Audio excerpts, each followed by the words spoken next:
Okay, everybody, we're going to get started. Um, we're just going to do a brief introduction. My name is Mark Feld. I'm the Managing Director of the Riverside Experience. We are a division of Riverside Abstract, one of the most active title agencies and 1031 QIs in New York City. We just want to, before we get started, we want to let all of our clients know that we are fully open and we are active and ready to assist you during this period. So thank you all for joining us for our discussion. And we are very lucky to be joined by Dr. Richard Barkham, PhD, Chief Global Economist at CBRE. So before we get started, why don't you take a minute and tell us a little bit about your background and your role as Chief Global Economist? Okay, well, I have an academic background. I spent the first third of my career as a university professor in real estate economics. I then went into business and joined a big global development company. So I know a little bit about putting buildings up. But now as CBRE, I lead a team of 650 researchers worldwide. And we are involved in gathering real estate data, and combining that with other economic data and trying to figure out for our clients on the occupier and investor side, how markets are going, where markets will go over the next 3, 9, or indeed 5 or 10 years. Okay, so let's discuss this the current issue. We're gonna have question and answers at the end. So try to use the Q&A tab to submit your questions, and afterwards towards the end we'll have some time for questions. So before we discuss the broad impact on the economy, as a country, we've experienced epidemics and pandemics in the past, and we've made it through thanks to science and medicine. But I can't think of another time in history where the economy was forced to stop and then restart. Has there ever been a precedent for this? It feels like a very sharp stop to the economy, and I don't think we've ever seen one quite as abrupt as this. But let's be quite clear, we have had these kinds of shocks in the past. The one that, I might draw people's attention to is the oil shock of 1974, when oil prices went up by a factor of 3. It was the same sort of thing. It really brought the Western economies to a grinding halt there and then. So we've had that kind of shock. We've also had stock market crashes, Black Monday in 1987, or the collapse of long-term capital management in 1998. And they create a sense of uncertainty that stops people acting. So this is quite abrupt and it is quite deep, but we have had these sorts of shocks before. And as you say, it feels pretty brutal when you're in them, but you do get through them. So now let's talk about what's going on right now, the broad impact on the economy. If you had to give a forecast for 3 months, 9 months, or 12 months from now, how do you see things playing out? Well, as it happens, as a chief economist, that's precisely what I do day in and day out. I think our message is really from an economic perspective, and looking at the model of China and how China responded to the COVID-19 crisis and then bounced back. I think we see brutal in the short term, but then positive in the medium term.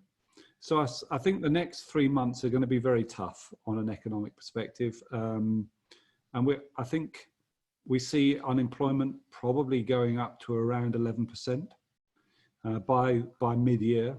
So that is broadly the a net loss of 13 million jobs, happening very quickly as well, very painful. But on our projection for the disease, which is that the rate of infection eases through April, and the lockdown begins to ease in May, maybe in parts continues through June, but eases substantially by the end of June, I think we see a recovery beginning in Q3, gaining strength in Q4, and giving a really very strong growth trajectory in 2021. So I think we would probably see GDP growth in the United States in 2020 of -4%, as opposed to a pre-COVID-19 estimate of 2%. But then in 2021, we might see GDP growth of about 5% as the effect of stimulus, as the effect of pent-up demand, and the effect of the government really boosting the economy feed through into, and the forces of recovery feed through into 2021. So short-term brutal, medium-term positive, further out, quite optimistic of a sharp bounce back. And can you tell us a little bit more about the government stimulus? Do you think it was strong enough, and how do you see it countering the impacts of COVID-19? I mean, I think there will be more stimulus to come. I think the package, if you take the government stimulus of 2 trillion and then add that to the liquidity support that the central bank has offered the economy, and add it all up, you've got 26% of US GDP. So it is a really big stimulus package. And we probably think that there'll be a drop in GDP quarter on quarter in Q2 of 20%. So it seems to me that the package is an appropriately sized package. I imagine that there will be more to come as well, as some of the second round effects from the initial hit feed through into the economy. The package is designed to do 2 things. Primarily, it's there to support the supply side of the economy, make sure that businesses remain viable, that we don't lose too many businesses for what probably is just going to be a short-term brutal shock. So that's in place. And the liquidity support also helps business. And then I think as we move out, the package will be designed at boosting up the demand side, making sure that there is business out there for companies to do. So, you know, that's what the package is doing. I think it's a very generous package. It's actually unprecedented. Do I think there will need to be more? Yes, I do. Do I think there will be more? Yes, I do. So that's one of the reasons that I'm reasonably optimistic on the medium and longer term. I would say to everybody out there, we're at the worst possible time now. We are feeling all of the negative impact of the crisis, of the drop in economic activity through COVID-19, but the stimulus hasn't quite got in there yet. It's not working yet, but it will come. So if it feels bleak at the moment, it's because it is bleak, but there is policy on its way, and it takes a little bit of a while for that to feed through into the economy. How do you compare this stimulus to the stimulus in 2009? It's of the same sort. I think it's probably slightly larger than 2009. But what I think has happened is it's happened much quicker. You know, I think the central bank central banks around the Western world and the Fed in particular, you know, they slightly dithered. I don't mean that pejoratively. I think that, you know, the great financial crisis was a very unusual set of circumstances, and people took a bit of time to figure out what to do. Now the Fed has got its great financial crisis playbook, and it is in the markets, you know, just almost from day one. So the speed with which the Fed has stabilized financial markets much quicker than it was in 2009. And the economic stimulus package, it's of the same order as we saw in the great financial crisis, probably a little bit bigger. And if we get another trillion or so of stimulus, it will be bigger still. So it's an appropriately sized package. I think the thing to watch out for is just, you know, some of the devil will be in the detail. The packet, the liquidity support package is working extremely well. Fed's very active. The stimulus, the money is ready to go to business.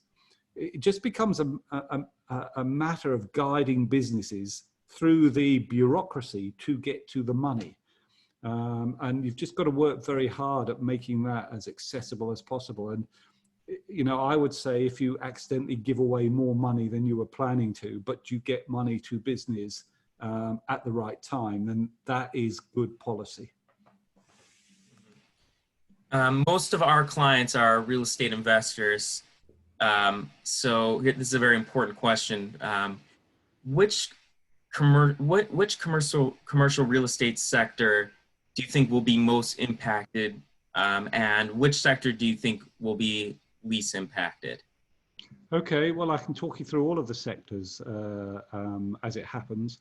It seems to me that the sector that is going to be hit the hardest is the hotels and leisure sector. We've seen just in the period of 1 month that occupancy in the lodging industry was about 65%. It was extremely high. Lodging has had a very, very good run over the last 4 or 5 years, but that occupancy has dropped from 65% down to 20%. So that is, you know, that's pretty brutal for the lodging industry, and it's going to take a while before people get the confidence back to travel. I think, you know, around corporate America, businesses are cutting back on their T&E budgets. People are discovering through Zoom how maybe they don't have to make an overnight trip to New York just for a meeting. They can do Zoom meetings. You know, I don't think there is a permanent diminution of demand for lodging, far from it. But I think a combination of, you know, raised safety awareness and, you know, the new technologies and the cut in transport budgets is that I think that occupancy is going to take a while to come back in the lodging sector from 20, probably maybe a 12 to 18 month kind of recovery period there. So that's that's the most impacted sector. I think the second most impacted sector is the retail sector. So we don't actually know, but there's about 1.2 million stores in America. We think probably around 700,000 of those are closed right now. So, you know, that's a big drop. Now, clearly essential businesses, particularly supermarkets, are doing extremely well. So, you know, it's not all doom and gloom, but retailers are struggling. The retail sector is probably the most highly leveraged in the American economy. So retailers themselves are, you know, struggling, you know, clearly can't sell anything at all now. They will come back, but they might need to be helped back over the course of July and August. And the issue of rental abatement is front of mind in the sector. And I think our view is that dialogue is the best way forward. And landlords and tenants should be, you know, talking this out, because it's in everybody's interest for that retail infrastructure to come back. So the least affected, I think, from both economic perspective and also talking to our staff on the ground, is obviously the industrial sector, where I think the COVID crisis has given e-commerce a big nudge, big positive nudge, particularly I think around e-commerce and grocery delivery. But in any case, you know, e-commerce was on a strong upward trajectory, and you know, what we're seeing in the marketplace is big operators still active in the market for space, which is, you know, slightly strange. It's not so easy at the moment to arrange viewings, but you know, big operators are still active. There is a, you know, people are saying that post COVID-19 that, you know, we've all been caught with these just-in-time inventory systems, which are, you know, very good at keeping costs down, but are not very resilient. So it just may be as well that, as well as additional e-commerce traffic, that companies, distribution companies, will want to keep bigger inventories as we go forward, and that is very positive for industrial space as well. So I don't know whether that will be true in the longer term. I think these efficiencies come back in quite quickly, and the need to keep costs down is very important.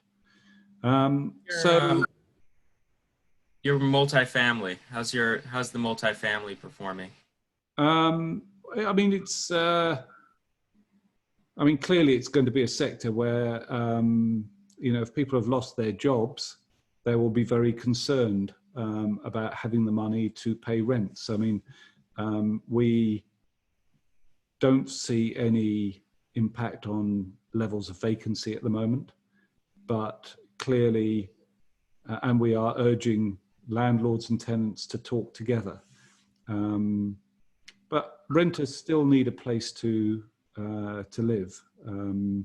So, you know, I think there will be some short-term concern about cash flows, but I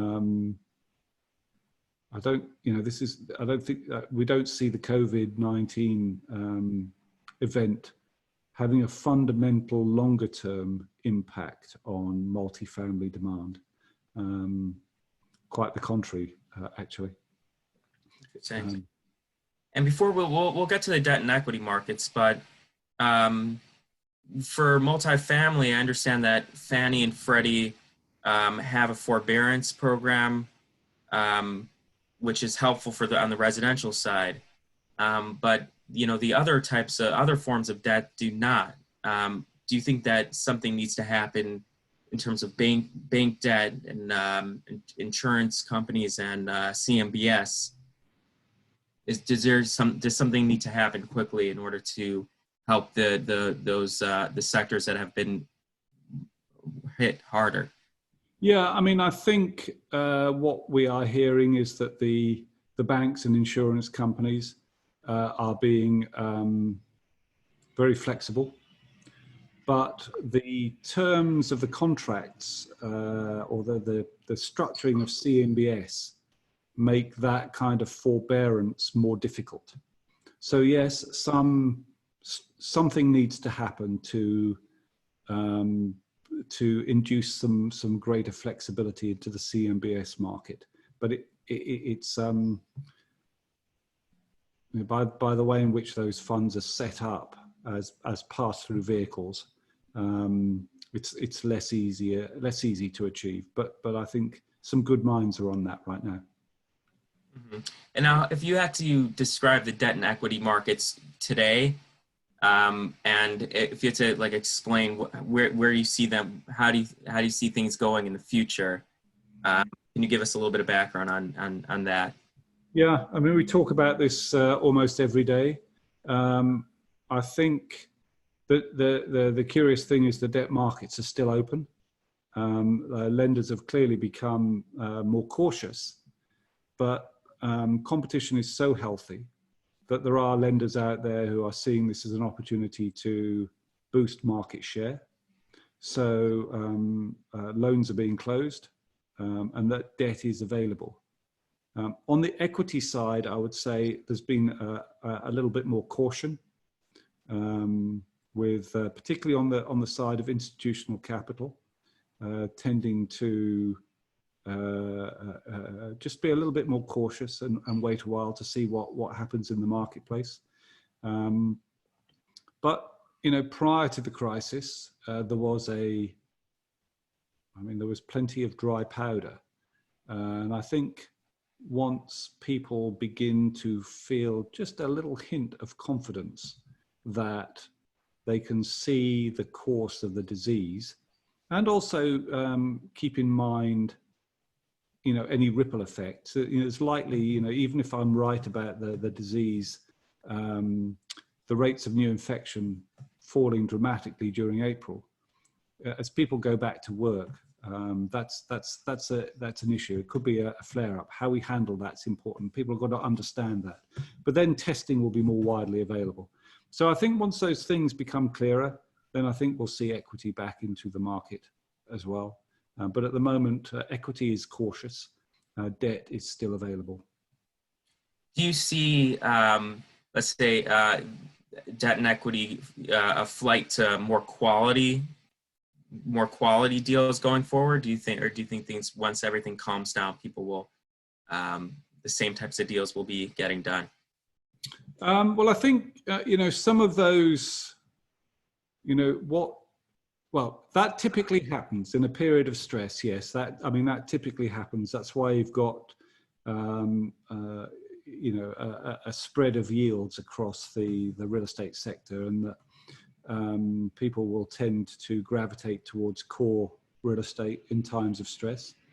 I would say that over the last 5 years, some of the property types and maybe the locations that had previously been thought secondary, people have been rethinking those because, of the growth of tech and tech jobs in different and new locations. So I think that places that might previously have been thought secondary, or in the previous cycle thought secondary, are no longer secondary. So, and I think this, the tech industry is likely to be more resilient. In fact, in some parts of it, are going to do very well, I think, out of the current crisis. So, yes, flight to quality, at least initially. But as long as the shock doesn't go on too long and the bounce back becomes evident, I don't see that flight to quality persisting for too long. Mm-hmm. And then what about, are you expecting an influx of foreign capital? Foreign capital sort of not left the market, but was a little bit less persistent last year. And part of the reason for that, I think, was just, the Chinese being somewhat less active in the marketplace. And of course, at the start of 2019, the dollar was quite high and the hedging costs are quite high.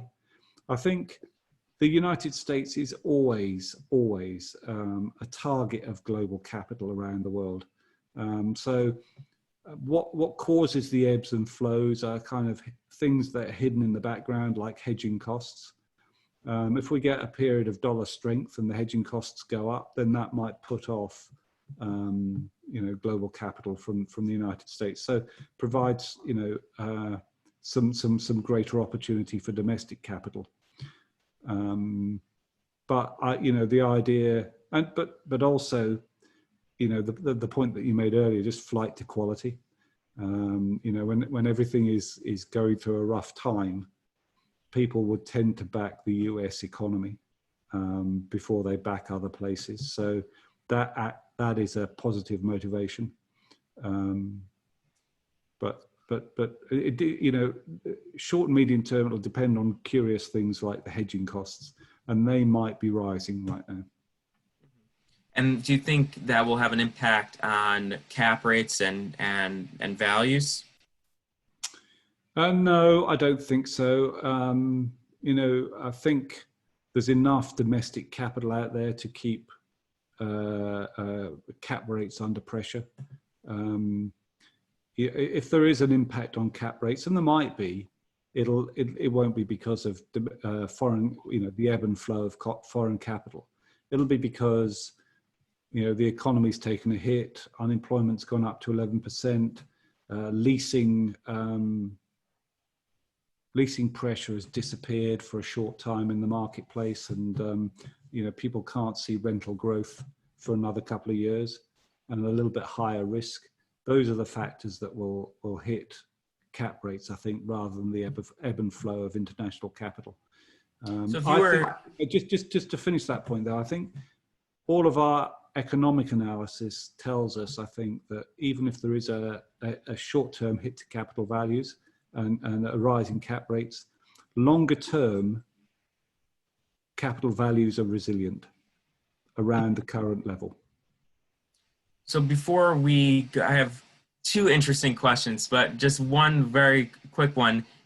So for all of our clients that are underwriting deals going forward, do you think that you're going to be using your slower rental growth, or you're not going to be using as much organic or forecasting as much organic rental growth that we've been using, like recently? Yeah. I mean, we've all been putting in 3% rental growth, Sure. Just chucking it in. And, clearly there's going to be, rental growth is going to disappear from the market for a while. I would be a little cautious about pushing the return of rental growth out too far.